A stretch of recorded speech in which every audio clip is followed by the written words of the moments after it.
আপন।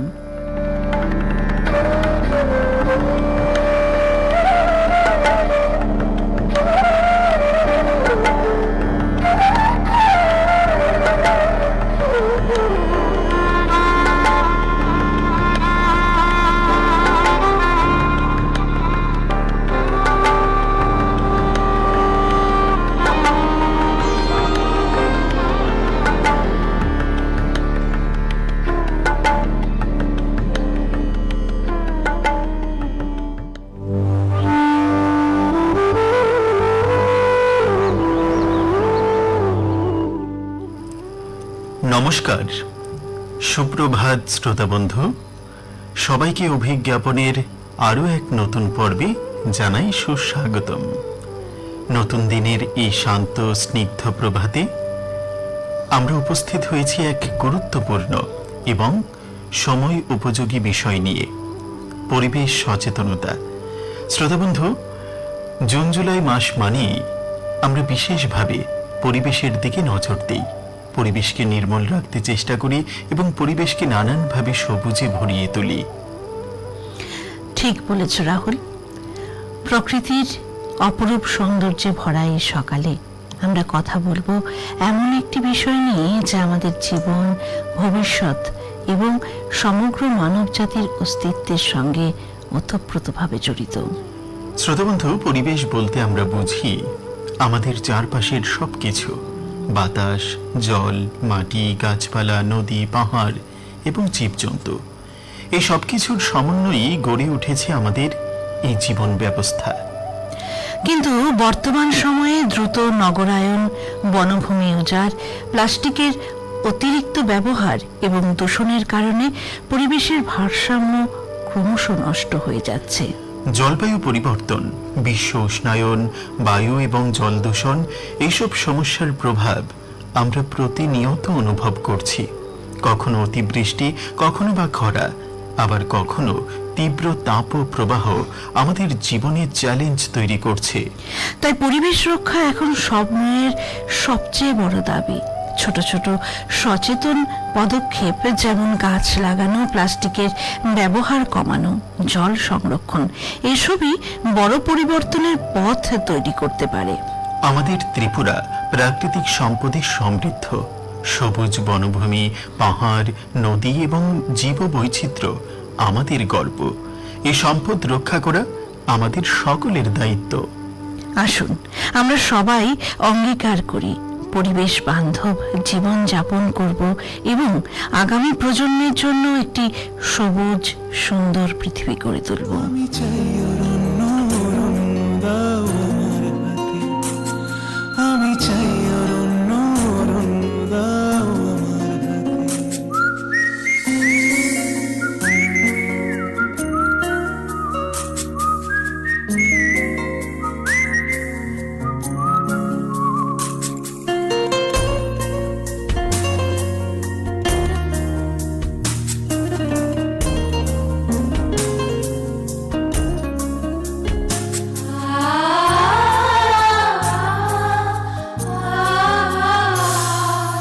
কোথায় তুমি, কোথায় আমি, মুখের ভিড়ে ভীষণ একা।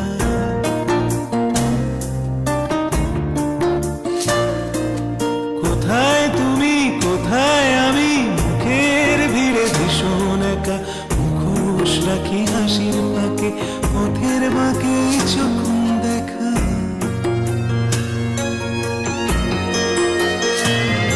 আমি চাই না দুপুর সন্ধে মেলা বারান্দাতে। আমি চাই অরণ্য, অরণ্য দাও আমার হাতে।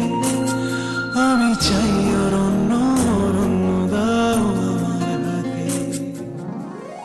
টাইফয়েড, হেপাটাইটিস এ বা ডায়রিয়া জলবাহিত রোগ আপনার দরজায় কড়া নাড়তে পারে, কিন্তু একটু সচেতনতাই আপনার সুরক্ষা। সব সময় জল ফুটিয়ে বা বিশুদ্ধ করে পান করুন। শুধু পান করা নয়, হাত মুখ ধোয়ার জন্যও ব্যবহার করুন পরিষ্কার জল। খাবারের আগে এবং শৌচাগার ব্যবহারের পর সাবান দিয়ে ভালো করে হাত ধোবেন। রাস্তার কাটা ফল বা শরবত এড়িয়ে চলুন এবং ঘরে ORS রাখুন। খাবার ঢেকে রাখুন এবং চারপাশ পরিষ্কার রাখুন। শিশু ও বয়স্কদের প্রতি বিশেষ নজর দিন। অসুস্থ বোধ করলে দেরি না করে দ্রুত চিকিৎসকের পরামর্শ নিন। সুস্থ থাকুন, সচেতন থাকুন। জনস্বার্থে প্রচারিত, জেলা স্বাস্থ্য ও পরিবার কল্যাণ সমিতি, পশ্চিম ত্রিপুরা জেলা।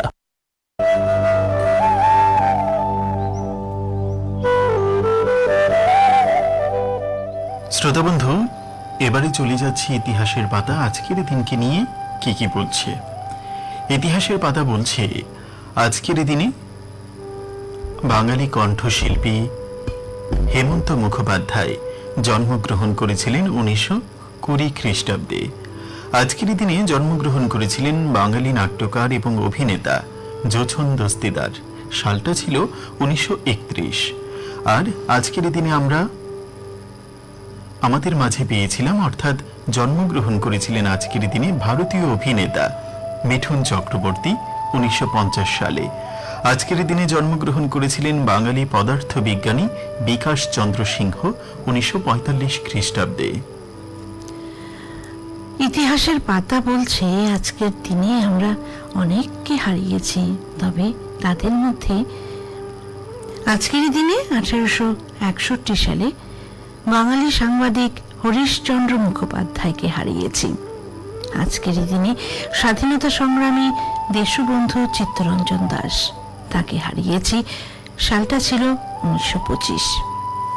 1944 সালের আচার্য প্রফুল্লচন্দ্র রায়, আমরা সবাই তাকে চিনি, তিনি ছিলেন রসায়ন বিজ্ঞানী, তাকে হারিয়েছি আজকের দিনে।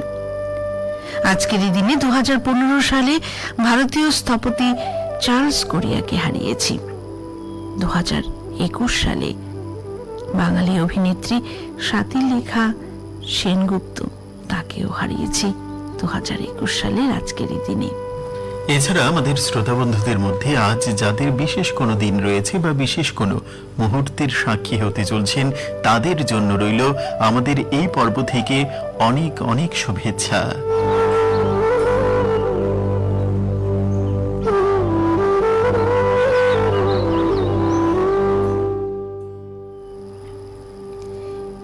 এবার লিখছি তোমায় পর্বে আমরা ঢুকে পড়ছি।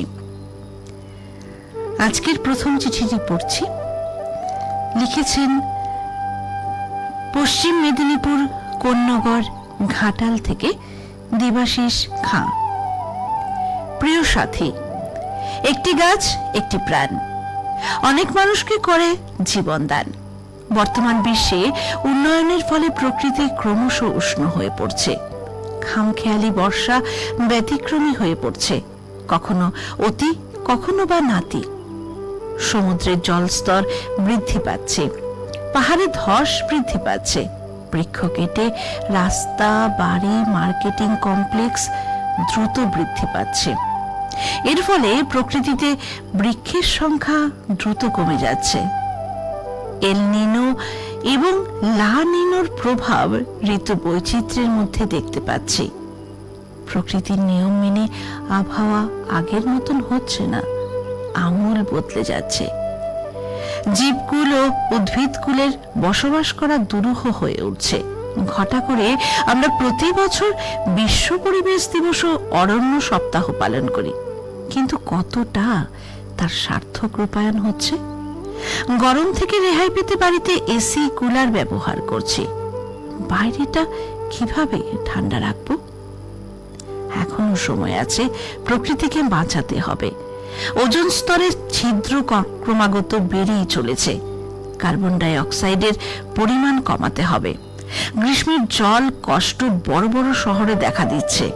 গ্রীষ্মের সূর্যের তীব্র দাবদাহ এবং শীতের তীব্র শৈত্য প্রবাহ, মেঘ ভাঙা বৃষ্টি, হরপা বানের হাত থেকে বাঁচাতে একমাত্র বৃক্ষই পারে। আসুন সবাই একসাথে কাঁধে কাঁধ মিলিয়ে সংকল্প করি, সবুজ হোক ধরার প্রাণ। লিখেছেন দেবাশিস খাঁ, কোন্নগর ঘাটাল, পশ্চিম মেদিনীপুর থেকে।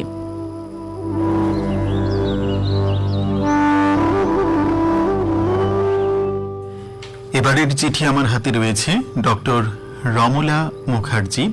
তিনি বিবেকানন্দ পল্লী, হুগলি জেলা থেকে চিঠিখানি পাঠিয়েছেন। বন্ধু লিখেছেন, আকাশবাণী আগরতলা, বিভাগ অভিজ্ঞাপন। লিখছি তোমায় জুন মাসের প্রথম পর্ব, বিষয় সবুজ হোক ধরার প্রাণ বিষয়ে।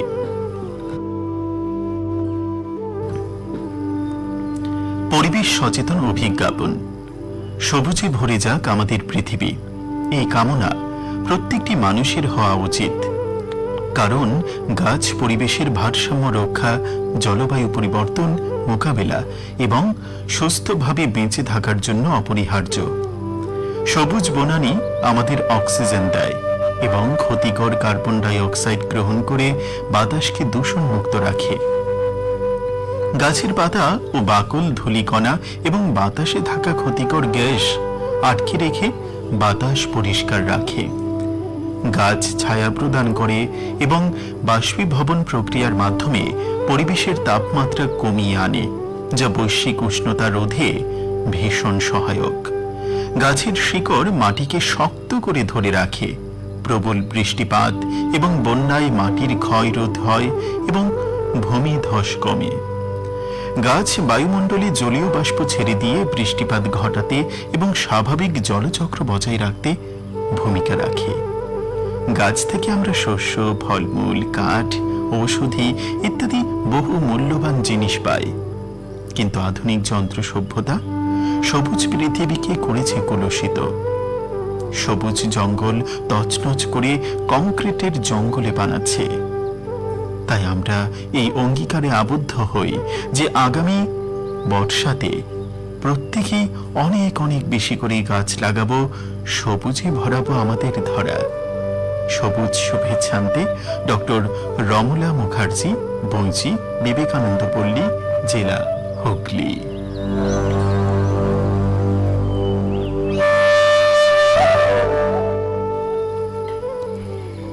এবারের চিঠিটি লিখেছেন সোমা রায়, জেলা পশ্চিম মেদিনীপুর, গ্রাম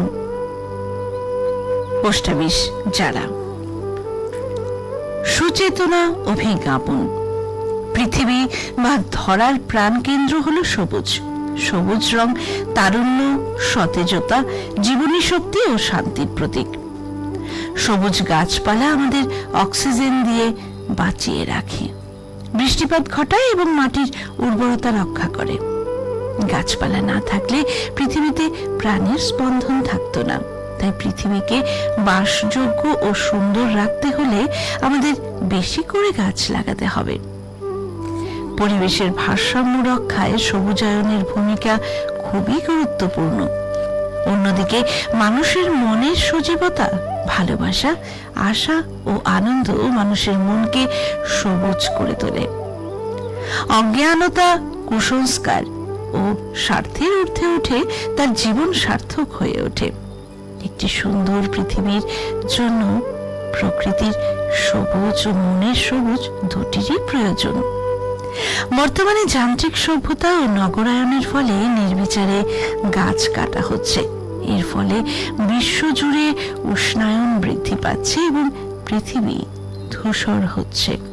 পৃথিবীকে আবার সবুজ করে তুলতে ধ্বংসাত্মক কার্যকলাপ বন্ধ করতে হবে। বৃক্ষরোপণই শুধু নয়, তার পরিচর্যা ও যত্ন করে তাকে রক্ষা করতে হবে। কবিগুরু রবীন্দ্রনাথ ঠাকুর তার আয় আয় আয় আমাদের অঙ্গনে, অতিথি বালক তরুদল, মানবের স্নেহ সঙ্গনে, চল আমাদের ঘরে চল, এই গানটির মাধ্যমে প্রকৃতি ও মানবের মাঝে এক মেলবন্ধন ঘটিয়েছেন। প্রকৃতির সবুজ স্নিগ্ধ প্রাণবন্ত আনন্দ ও মানবের সবুজ স্নেহময় ঘরোয়া পরিবেশ একাকার হয়ে যাক, এই শুভ কামনায় সোমা রায়, জেলা পশ্চিম মেদিনীপুর, পোস্ট অফিস যারা।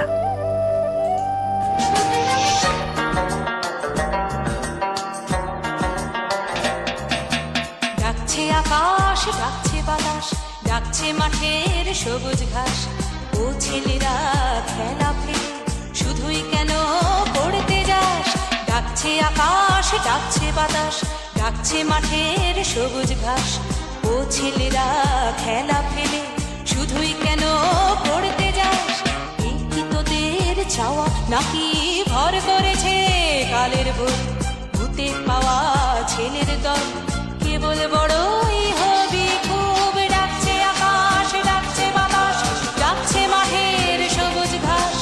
ও ছেলেরা খেলা ফেলে শুধুই কেন পড়তে যাস? ডাকছে আকাশ, ডাকছে বাতাস, ডাকছে মাঠের সবুজ ঘাস। ও ছেলেরা খেলা ফেলে শুধুই কেন পড়তে যাস?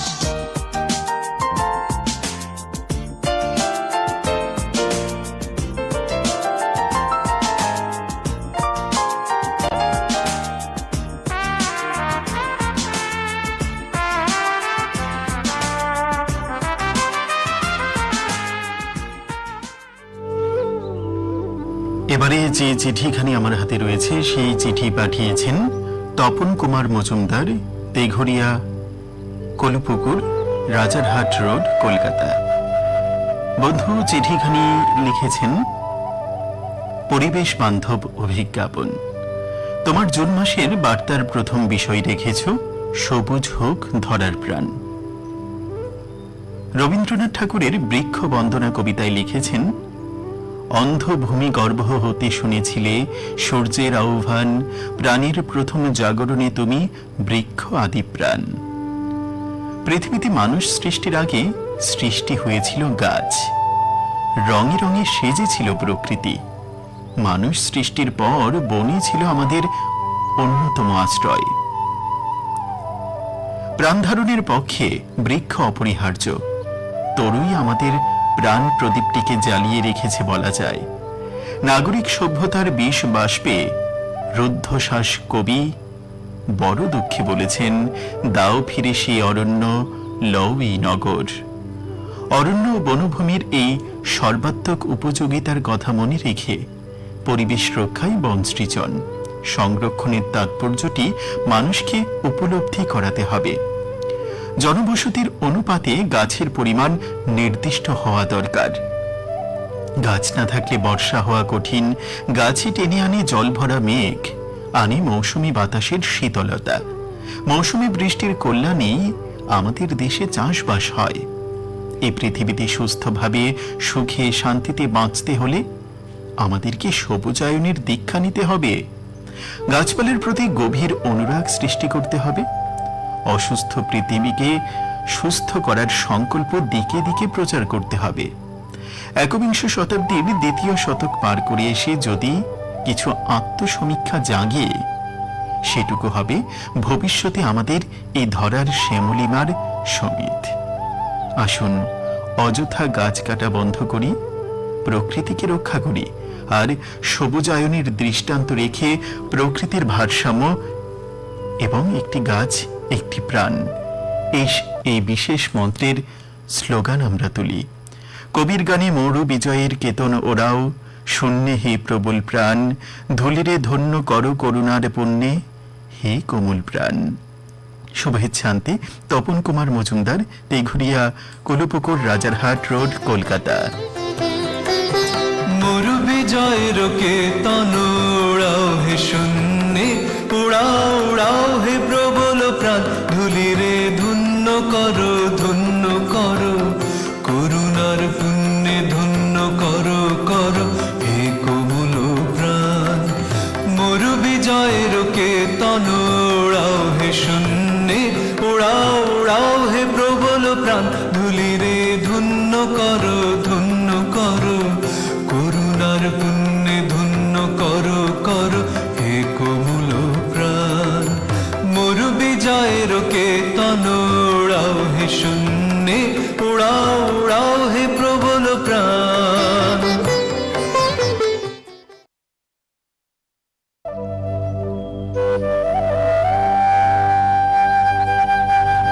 শ্রোতাবন্ধু, এবারে তথ্যে চলে যাচ্ছি।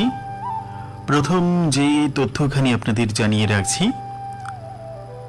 ভারত সরকারের সংস্কৃতি মন্ত্রক বরিষ্ঠ শিল্পীদের জন্য আর্থিক সহায়তা প্রকল্পে আবেদনপত্র আহ্বান করেছে।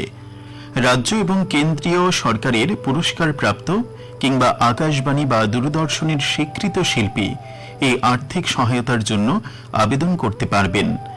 আবেদনের সময় তাদের বয়স হতে হবে কমপক্ষে 60 বছর এবং তাদের ব্যক্তিগত মাসিক আয় স্বামী এবং স্ত্রীর আয় মিলিয়ে 6000 টাকার বেশি হতে পারবে না। তবে তারা যদি কোনো সরকারি সংস্থা থেকে ইতিমধ্যেই কোনো ভাতা পেয়ে থাকেন তা আয়ের মধ্যে গণ্য হবে না। সংস্কৃতি মন্ত্রকের ওয়েবসাইট www.indiaculture.gov.in MOC স্কিম অ্যাপ্লিকেশনে গিয়ে অনলাইনে আবেদনপত্র জমা দেওয়া যাবে। তবে নির্দিষ্ট ফরম্যাটে সেই আবেদনপত্রগুলো সংশ্লিষ্ট রাজ্য এবং কেন্দ্রশাসিত অঞ্চলের কিংবা সংশ্লিষ্ট জোনাল কালচারাল সেন্টারের মাধ্যমে জমা দিতে হবে এবং সেই রাজ্য এবং কেন্দ্রশাসিত অঞ্চল বা জোনাল কালচারাল সেন্টারের সুপারিশ ছাড়া মন্ত্রক আবেদনপত্র অনুমোদনের জন্য বিবেচনা করবে না। যে সমস্ত শিল্পী মাসিক 500 টাকা ভাতা পাচ্ছেন তাদের আবেদন করতে হবে সংশ্লিষ্ট রাজ্য কেন্দ্রশাসিত অঞ্চলের সুপারিশ সহ directorate south central zonal cultural centre নাগপুরের কাছে। বাকিরা যারা জোনাল কালচারাল সেন্টারের কাছেই আবেদন করতে পারবেন। ভারত সরকারের সংস্কৃতি মন্ত্রকের অধীন উত্তর পূর্ব সংস্কৃতি কেন্দ্রের পক্ষ থেকে এই বিষয়টি জানানো হয়েছে।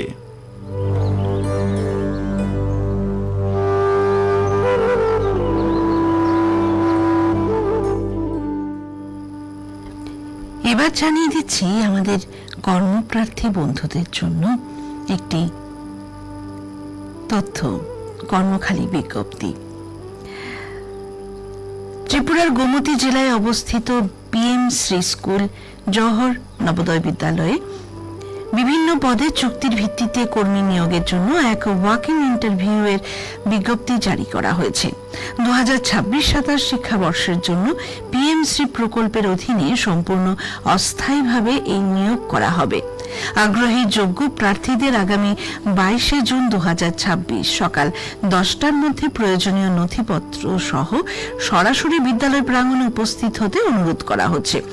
বিভিন্ন শূন্যপদ, শিক্ষাগত যোগ্যতা এবং পারিশ্রমিকের বিবরণ জানাচ্ছি। স্কুল টিচার শূন্যপদ একটি, শিক্ষাগত যোগ্যতা 50% নম্বর সহ BCA এবং AR, VR ও AI তে PG সার্টিফিকেট থাকতে হবে। মাসিক পারিশ্রমিক 30,000 টাকা। পূর্ণকালীন ডিউটি হবে। দ্বিতীয় পোস্টটি হচ্ছে যোগা ট্রেনার। অনূর্ধ্ব মহিলা প্রার্থীদের অগ্রাধিকার দেওয়া হবে এখানে।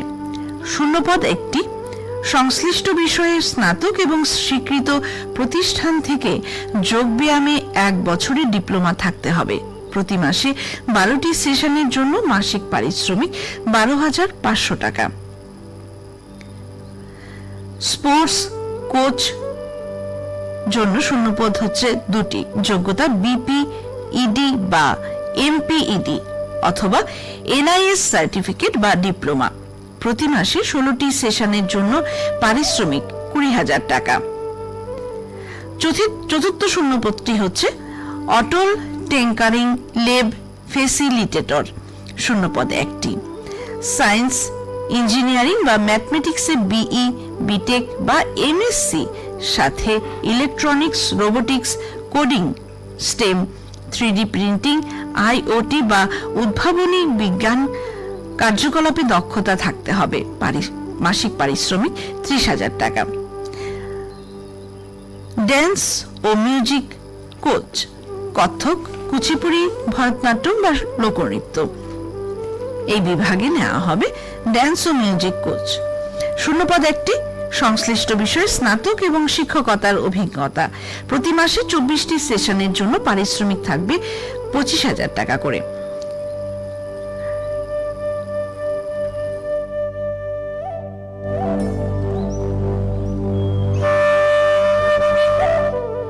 শ্রোতা বন্ধু, এবারে জানিয়ে দিচ্ছি আবহাওয়া দপ্তরের দেওয়া আগামী 24 ঘন্টার পূর্বাভাস কি বলছে।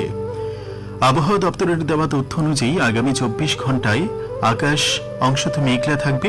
রাজ্যের প্রতিটি জেলায় বজ্রবিদ্যুৎ সহ বৃষ্টিপাতের সম্ভাবনা রয়েছে। দিনের সর্বোচ্চ তাপমাত্রা থাকতে পারে 34 ডিগ্রি সেলসিয়াস এবং সর্বনিম্ন 25 ডিগ্রি সেলসিয়াসের আশপাশে। গতকাল দিনের সর্বোচ্চ তাপমাত্রা পরিলক্ষিত হয় 33.6 ডিগ্রি সেলসিয়াস এবং আজ ভোরে সর্বনিম্ন তাপমাত্রা পরিলক্ষিত হয় 25.4 ডিগ্রি সেলসিয়াস। বাতাসের আপেক্ষিক আর্দ্রতা সর্বোচ্চ 94% এবং সর্বনিম্ন 67%। আজ ভোর 5:30 পর্যন্ত গত 24 ঘন্টায় বৃষ্টিপাত হয়েছে 0.4 মিলিমিটার। এক সতর্ক বার্তায় বলা হয়েছে রাজ্যের সিপাহীজলা এবং দক্ষিণ জেলায় ভারী থেকে অতি ভারী বৃষ্টিপাতের সম্ভাবনা রয়েছে। জানিয়ে দিলাম আবহাওয়া দপ্তরের দেওয়া তথ্য।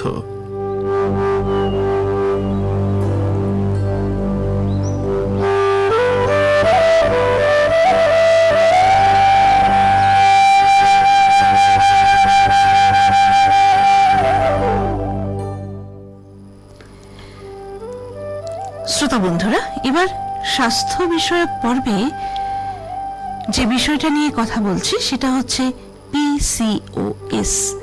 এটি কিন্তু এখনকার সময়ের একটি ভীষণ বড় সমস্যা বলে মনে করা হচ্ছে। আর এই PCOS মানে জীবন থেমে যাওয়া নয়, আপনাদের প্রতিদিনের খাবারই হতে পারে সবচেয়ে বড় পরিবর্তনের শুরু। তাহলে চলুন জেনে নিই কি হতে পারে এটা থেকে, কিভাবে মুক্তি পাবো, তার পথগুলো আমরা কি নিতে পারি। তবে এটা তো আমরা সবাই জানি না যে PCOS শুধু হরমোনের সমস্যা, কিন্তু এটি বাস্তবে ধীরে ধীরে আপনার ওজন, মুড, ত্বক, চুল, পিরিয়ড সবকিছুকেই কিন্তু একদম জাপটে ধরবে, সবকিছুর উপর প্রভাব ফেলতে পারে। তবে প্রতিদিনের খাদ্য তালিকায় যদি আমরা রাখি লাউ, পালং শাক, করলা, ব্রোকলি, ডিম, মাছ, মুরগি, ডাল, ছোলা, বাদাম ও বিভিন্ন বীজ, টক দই, ওটস, লাল চাল, আটা রুটি, চিয়া সিড ও ফ্লেক্স সিড, তাহলে অবশ্যই আমরা কিন্তু এই পথটা থেকে বেরিয়ে আসতে পারি। আর শ্রোতা বন্ধু, সময় জানান দিচ্ছে আজকের মতো অভিজ্ঞাপন এখানে শেষ করতে হবে। এতক্ষণ আপনাদের সঙ্গে ছিলাম আমি রাহুল এবং আমি মহুয়া। আজকের মতো তাহলে এখানেই শেষ করছি। নমস্কার। নমস্কার।